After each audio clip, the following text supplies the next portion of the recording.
Daniel was selected for the World Summer Games in Berlin, Special Olympics, and I went along with him as a coach, and we was helped by fundraising by Alison. We got funding from Crossroads Care and the Load Hog Company, who supported Daniel, which covered all the expenses what we did have during our stay of 2 weeks in Berlin.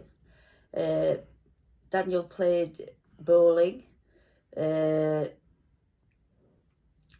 won a silver medal in his team, and then he got a bronze in his doubles and a bronze in his singles. It was a fantastic opportunity. We had the opening ceremony, weren't there, which was fantastic. Yeah. Seeing all the athletes and all the different cultures. We went to the Emmy. We did, didn't we? Yeah. After making contact with Alison, she offered to put in the paperwork for Crossroads Care, and whilst we was waiting for that as well, she gave me advice as to other areas where I could access some funding, but that didn't happen.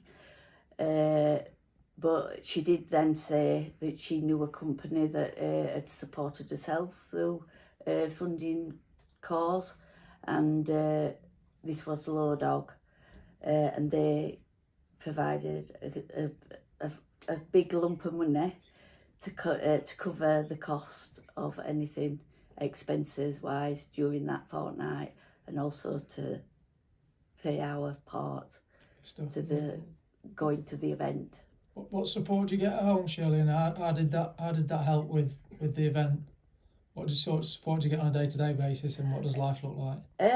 Daniel gets support on 4 days a week. Yeah, I guess doing days a week. I mean. Doing his different activities with Sense. Yeah, I do that with Sense, I mean. And Wakefield RDA, and also I support him in some of taking him to his events and training days. So Daniel has a busy week doing his riding, and because he does equestrian as well for Special Olympics as well as RDA. Because that's what I do. You do, don't you? You're busy. Because that's what I do, I'm saying.